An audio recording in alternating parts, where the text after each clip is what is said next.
Kementerian Pekerjaan Umum dan Perumahan Rakyat (PUPR) terus meningkatkan jumlah tabungan air di seluruh Indonesia untuk mendukung nawacita Presiden Joko Widodo dalam ketahanan air dan pangan nasional. Upaya yang ditempuh yakni dengan membangun infrastruktur di seluruh Indonesia, tak terkecuali di Provinsi Sulawesi Selatan. Bendungan Karaloe di Kabupaten Goa adalah salah satu dari program pembangunan 65 bendungan. Bertujuan menambah tampungan air agar kontinuitas suplai air irigasi ke sawah petani tetap terjaga. Progres pembangunan bendungan yang berlokasi 137 km ke arah tenggara Kota Makassar ini mencapai 65% dan ditargetkan selesai pada Mei 2020.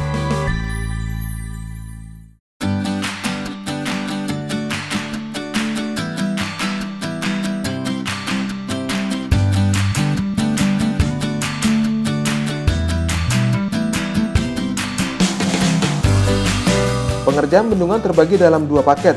Konstruksinya mulai dikerjakan pada Desember 2013. Bendungan ini dapat memberi suplai air kepada 7,3 hektar lahan irigasi. Sebelumnya hanya 11% dari luas lahan yang mendapatkan jaminan air dari bendungan. Tetapi dengan adanya pembangunan 65 bendungan, suplai air akan bertambah menjadi 19 hingga 20%.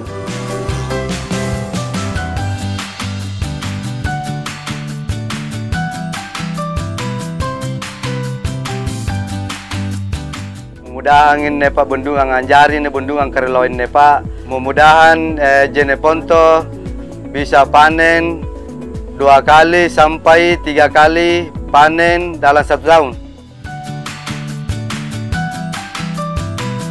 Paket 1 mencakup pembangunan bendungan utama, bendungan pelimpah, relokasi, rehabilitasi jalan menuju bendungan, dan terowongan pengelak.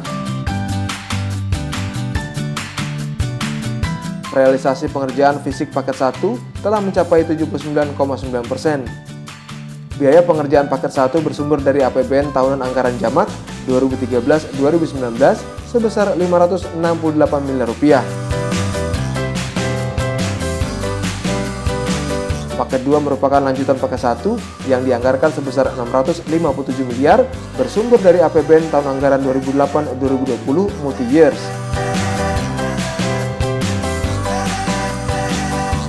Pengerjaan paket 2 meliputi timbunan bendungan, proteksi galian, intake, instrumentasi, hidromekanikal, serta pembangunan instrumen yang bersifat mekanikal dan elektrikal dengan progres konstruksi 25,2%.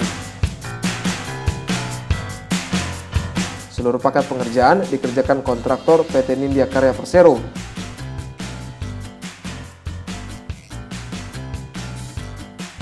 Bendungan Karaloe memiliki kapasitas tampung 40,53 juta meter kubik dengan luas genangan 145 hektar.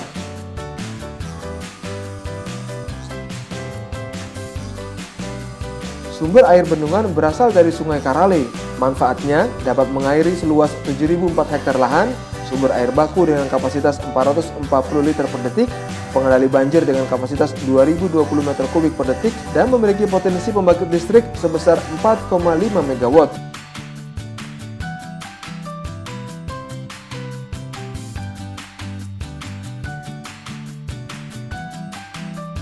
Selain bendungan Karaloe, Kementerian PUPR melalui Ditjen Sumber Daya Air telah membangun bendungan lain di Sulawesi Selatan. Di antaranya bendungan Paseloreng dan Pamukulu.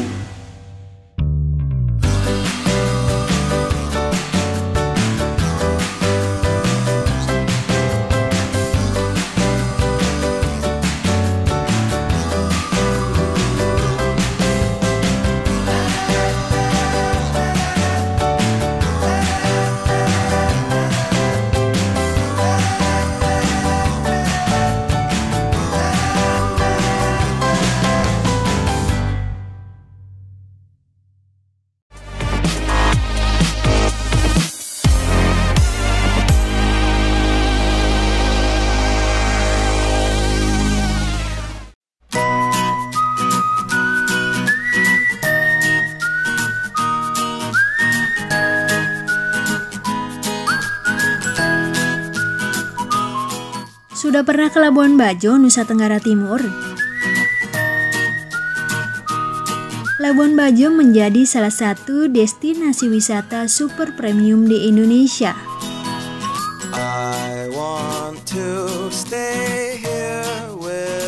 Berlibur di Labuan Bajo dapat merasakan sensasi traveling yang lengkap, mulai dari wisata bahari, wisata budaya, sampai melihat hewan dari zaman purbakala.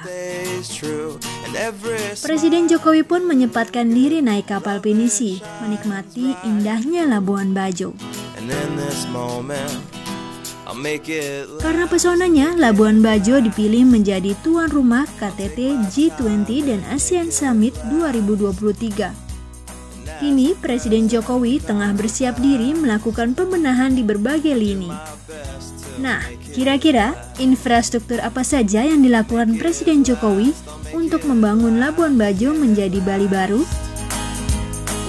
Saksikan selengkapnya di program Pojok Presiden episode Wajah Baru Labuan Bajo, hanya di PUPR TV.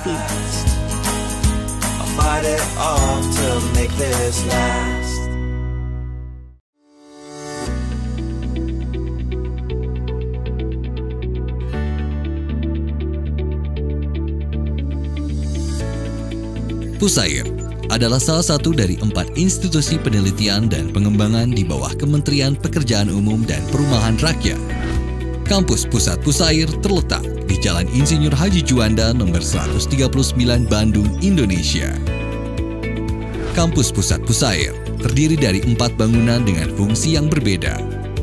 Bangunan utama berfungsi melaksanakan pengelolaan yang terbagi menjadi 4 tata bidang.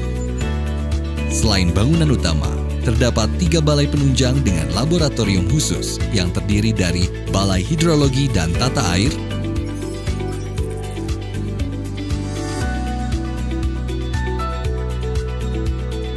Balai Hidraulik dan Geoteknik,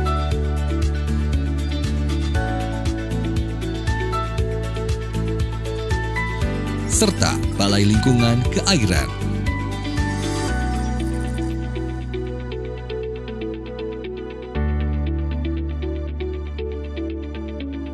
Selain di Bandung, Pusair juga memiliki 5 balai yang tersebar di seluruh Indonesia. Balai Litbang Pantai yang terletak di Buleleng,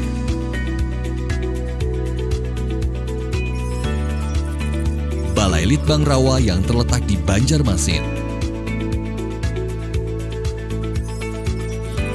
Balai Litbang Sungai yang terletak di Surakarta, Balai Litbang Sabo yang terletak di Yogyakarta, dan Balai Litbang Irigasi yang terletak di Bekasi. Tugas utama Pusair adalah melaksanakan penelitian dan pengembangan di bidang sumber daya air.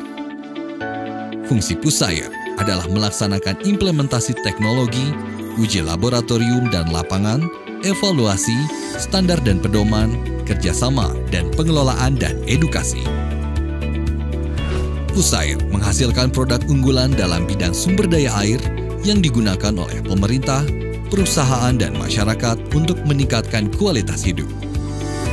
Produk unggulan Pusair 2017 adalah cleaning saluran irigasi yang memberikan efisiensi terhadap saluran irigasi, Saboda Mikromodular yang mengurangi angkutan sedimen dari darat ke sungai, blok beton terkunci yang berfungsi sebagai pelindung struktur terhadap gerusan air.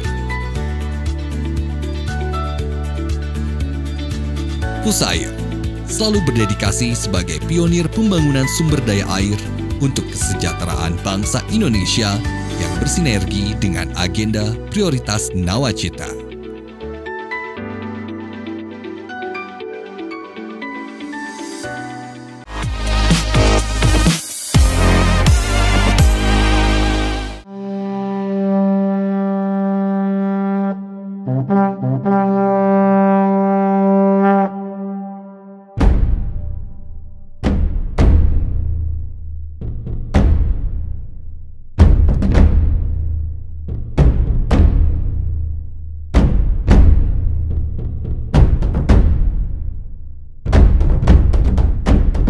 Masyarakat Sulawesi Selatan Sulsel selama ini dikenal sebagai perantau dan pandai berniaga.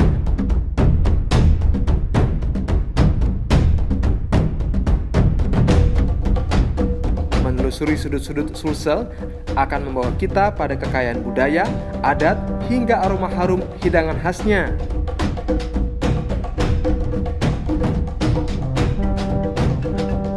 Tanah ini juga merupakan surga kerajinan sutra di Indonesia Timur, populer dengan perpaduan warna serta corak yang khas.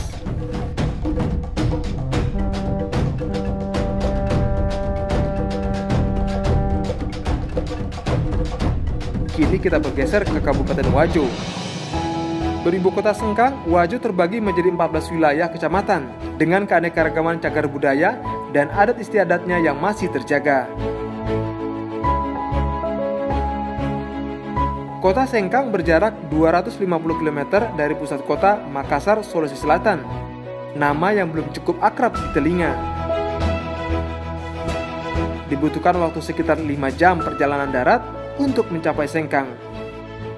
Pemandangan berlatar belakang gunung akan menyambut siapapun yang berkunjung. Potensi Wajo tak perlu diragukan lagi karena subur dan kaya akan sumber daya alam. Mempunyai salah satu sentra unggulan sebagai penghasil beras terbesar kedua di negeri ini, menjadikan pertanian sebagai sektor terpenting untuk pembangunan daerah di Kabupaten Wajo, Sulawesi Selatan. Nama saya Atimah, salah seorang petani di Kecamatan Gilireng yang sangat membutuhkan irigasi. Begitulah, irigasi masih menjadi hambatan bagi para petani Wajo. Saya atas nama Mulelo, sebagai petani juga, dan adapun pengolahan sawah sekarang hanya kita pakai pompanisasi bagi sawah-sawah yang dekat dari sungai. Adapun sawah yang jauh yang tidak bisa dijangkau, itu kita tanami palawija. Selama ini petani memang cukup terbantu dengan pompa air yang dikelola masyarakat. Namun biaya yang dibebankan terasa cukup memberatkan. Karena di Kecamatan Gilireng ini sawah kami hanya menggunakan tada hujan yang panen hanya 1 kali 1 tahun, itu pun kalau hujan turun. Petani di Kecamatan Gilireng juga ini ada yang menggunakan pompa air yang dikelola oleh masyarakat di sekitar, dan itu biayanya agak mahal, dipotong, hasilnya dipotong 25%. Warga berharap pembangunan irigasi di Desa Arajang, Kecamatan Gilireng yang berjarak 45 km dari Kota Pindrang akan mencukupi kebutuhan petani akan air. Sistem irigasi ini sangat penting, mengingat karena kondisi cuaca di Wajo berbeda dengan daerah lainnya di Sulawesi Selatan. Dan ada pun perbandingan antara pompanisasi dengan irigasi itu jauh beda, Bu. Karena hasilnya kalau pompanisasi terkadang air kurang. Kalau mudah-mudahan bendungan nanti irigasi sebentar kan air yang kita butuhkan itu sudah memuaskan. Untuk mendorong percepatan pembangunan irigasi di Desa Arajang, pemerintah melalui Balai Besar Wilayah Sungai Pompengan Jeneberang, Kementerian PUPR, membangun bendungan Paseloreng.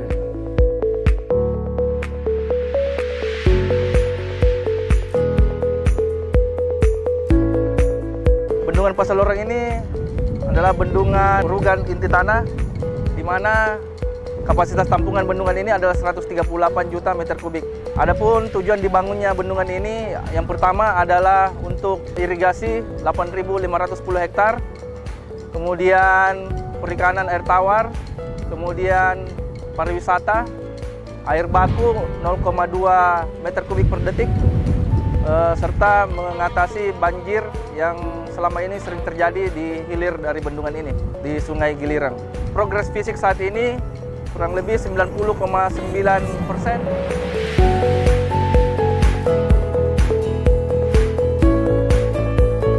Pembangunan bendungan Paseloreng seiring dengan harapan masyarakat petani mendambakan hasil panen yang meningkat. Kami dari petani di Kecamatan Gilireng ini memohon kepada pemerintah agar bisa membangun irigasi untuk masyarakat di sini agar bisa memudahkan dan juga bisa meningkatkan hasil daripada sawah-sawah yang ada di Kecamatan Gilireng ini. Sangat penting, masyarakat sangat membutuhkan irigasi ini dan sangat mengharapkan dari pemerintah agar irigasi ini dapat terrealisasi secepatnya.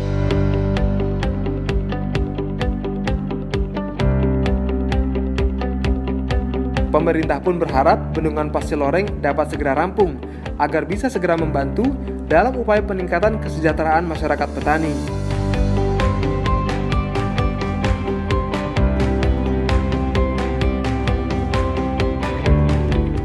Bendungan Pasir Loreng ini merupakan program lama terhadap bagaimana membutuhkan pelayanan air ke masyarakat dengan infrastruktur keturunan. Jadi salah satunya adalah dengan membangun bendungan Pasir Loreng. Bendungan Pasir Loreng ini mulai dibangun sejak tahun 2015 dan kita harapkan tahun ini bisa kita selesaikan.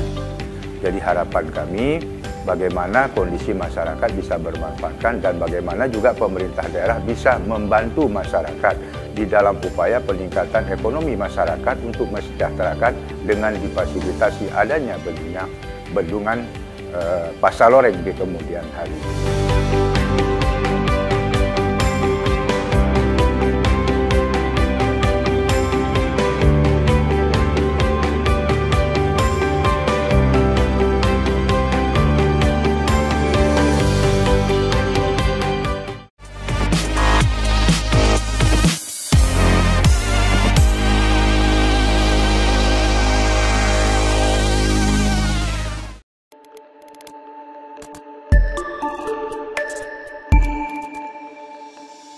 Dalam mewujudkan penyelenggaraan jasa konstruksi, khususnya hasil jasa konstruksi berkualitas, keselamatan publik dan kenyamanan lingkungan terbangun harus didukung dengan kompetensi, profesionalitas dan produktivitas tenaga kerja konstruksi.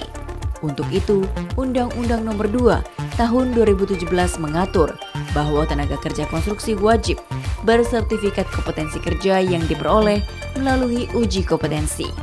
Kompetensi tenaga kerja konstruksi diklasifikasikan berdasarkan bidang keilmuan, antara lain arsitektur, sipil, mekanikal, elektrikal, tata lingkungan, dan manajemen pelaksanaan dengan kualifikasi yang meliputi operator, teknisi, atau analis dan ahli.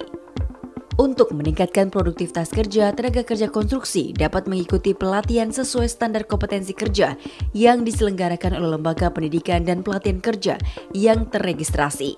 Uji kompetensi dilaksanakan oleh lembaga sertifikasi profesi yang terregistrasi. Setiap tenaga kerja konstruksi yang bersertifikat kompetensi kerja berhak atas imbalan yang layak sesuai layanan jasa yang diberikan. Selain itu, tenaga kerja konstruksi wajib melakukan registrasi pengalaman profesional.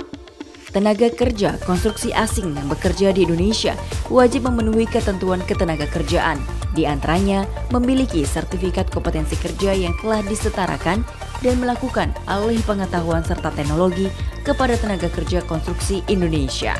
Tenaga kerja konstruksi merupakan faktor penting sektor jasa konstruksi. Untuk itu, peningkatan kualitas tenaga kerja konstruksi harus didukung secara konsisten oleh para pemangku kepentingan jasa konstruksi, sehingga mampu menghadapi tantangan yang semakin kompetitif demi terciptanya daya saing bangsa.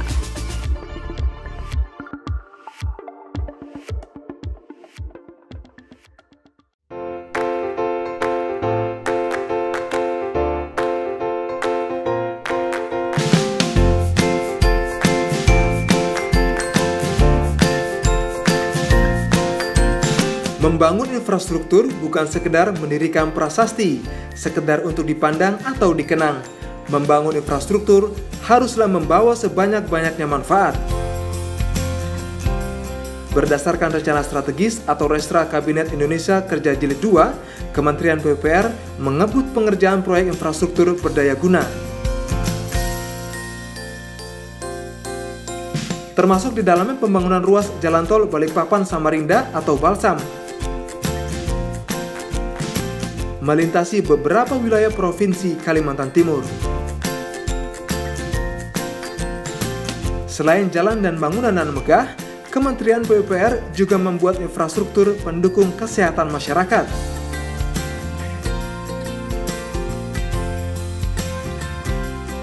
bersama Kementerian Lingkungan Hidup ikut mengedukasi masyarakat akan pentingnya kesehatan lingkungan. Saksikan Warga Bicara episode manfaat infrastruktur untuk semua, hanya di PUPR TV.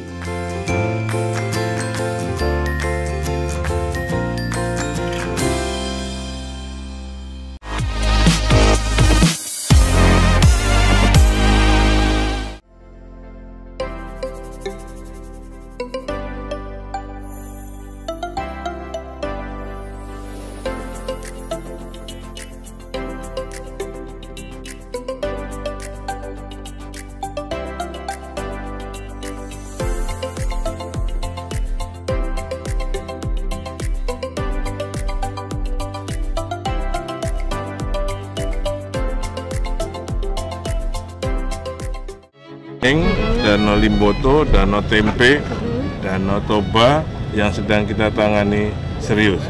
Ya, kemarin kita ke Rawapening, hampir sama kondisinya. Nah, saya turunkan 2 alat dan ini akan ditambah 4 alat supaya ya cuman nguplek-nguplek di sini aja kerjanya di danau itu. Ini adalah danau alam yang besar sekali. Ya, kita sedang susah membangun bendungan yang 49. Nah, sekarang ada bendungan yang maksud saya kita lagi membuat bendungan 49 itu kan nggak gampang pembebasan lahannya. Ini ada bendungan alam seperti ini, kalau kita diamkan mati. Sampai kita akan urusi dengan serius.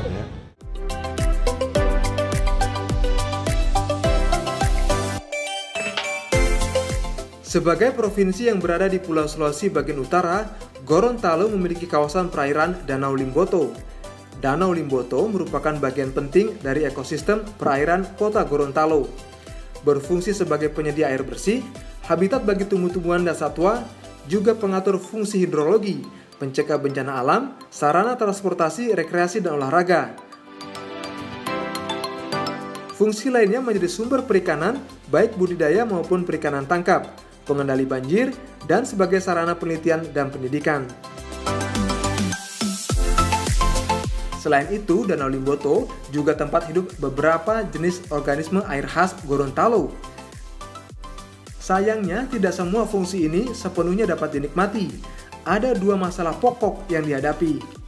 Berdasarkan data teknis dari tahun ke tahun, Danau Limboto selalu mengalami pendangkalan dan penyusutan.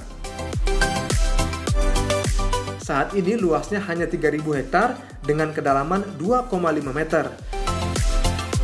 Menyusut seluas 700 hektar dengan kedalaman mencapai 30 meter. Dari sisi sedimentasi yang sangat tinggi, karena adanya suplai sedimen dari bagian hulu, kemudian kedua adanya okupasi lahan, artinya adanya pemanfaatan lahan, kemudian yang ketiga adalah masalah kualitas air, kalau hubungannya dengan tata kelola keramba. Ini tentu menjadi masalah yang butuh penanganan serius.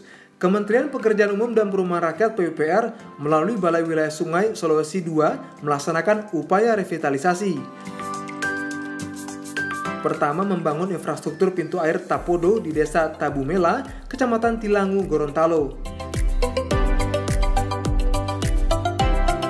Kedua, membangun infrastruktur tanggul di area Danau Limboto, berada di sisi timur danau dengan tinggi 4 meter, lebar bawah 10 meter, dan lebar atas 8 meter. Panjang pekerjaan 1,7 km. Tanggul ini membentang dari Desa Pentadio di Kecamatan Limboto hingga Desa Tampu Bela, Kecamatan Tilangu. 3. Pembangunan infrastruktur penanggulangan banjir pada Sungai Bulango. Sungai Bulango memiliki tinggi 3 meter dengan lebar sungai hanya selebar 5 meter. Kini lebar sungai menjadi 15 meter. Keempat, pembangunan infrastruktur dan proyek revitalisasi danau dengan pekerjaan revetmen dan parapet Sungai Alopoho. Dikerjakan sejak 2012 hingga 2015 sepanjang 2 km dengan lebar atas sungai 15 hingga 20 meter dan lebar bawah sungai 10 hingga 15 meter dan tinggi sungai mencapai 8 meter. Danau Limboto merupakan satu dari 7 danau prioritas yang telah direstorasi pada 2016. Selain Limboto, ada Danau Toba di Sumatera Utara, Danau Tempe di Sulawesi Selatan, Danau Maninjau di Sumatera Barat, Danau Rawapening di Jawa Tengah, Danau Tondano di Sulawesi Utara, dan Danau Singkarak di Sumatera Barat. Danau Limboto, Danau Tempe, Danau Toba yang sedang kita tangani serius. Ya, kemarin kita ke Rawapening, hampir sama kondisinya. Saya turunkan 2 alat dan ini akan ditambah 4 alat supaya ya cuma nguplek-nguplek di sini aja kerjanya di danau itu. Ini adalah danau alam yang besar sekali. Ya, kita sedang susah membangun bendungan yang 49. Nah, sekarang ada bendungan yang maksud saya kita lagi membuat bendungan 49 itu kan nggak gampang pembebasan lahannya. Ini ada bendungan alam seperti ini, kalau kita diamkan mati itu. Apa kita akan urusi dengan serius.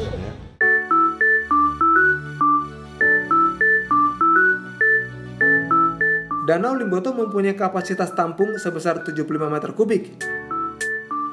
Tidak kurang 80% permukaan danau tertutup oleh gulma eceng gondok dan budidaya tanaman jagung. Untuk memperpanjang umur danau, salah satu syarat yang harus dipenuhi adalah adanya larangan pembangunan keramba ikan, karena akan memperburuk kualitas air. Revitalisasi Danau Limboto melalui dana tahun anggaran 2012 hingga 2017 sebesar 570 miliar rupiah. Dana ini digunakan untuk proyek pengerukan, pembuatan kanal, pembuatan tanggul sepanjang 700 meter, bangunan pengendali sedimen, jembatan, hingga pemeliharaan jalan akses. Pada 2019, pekerjaan revitalisasi Danau Limboto memasuki tahap lanjutan ke-6. Danau ini merupakan kawasan proyek strategis nasional PSN karena masuk dalam 15 danau kritis di Indonesia. Revitalisasi dimulai sejak 2012 untuk tahap pertama. Ini penting dilaksanakan karena Danau Limboto perlu penyelamatan, sedangkan pembangunan tahap ini selesai pada akhir 2019. Adapun rincian pekerjaan yang dilakukan antara lain pengerukan di Danau Limboto yang hasilnya akan dibuang ke daerah disposal area. Lalu ada pembersihan eceng gondok dan gulma dengan melibatkan kegiatan operasi dan pemeliharaan. Sebelum dilakukan revitalisasi, di pesisir danau terdapat 32 desa dengan 12 kecamatan. Ketika musim hujan akan tergenang banjir, termasuk wilayah pusat pemerintahan. Oleh karenanya fungsi danau perlu dikembalikan sebagai penampung air. Ke depan harapan kita bersama-sama lah melakukan gerakan penyelamatan Danau Limboto ini.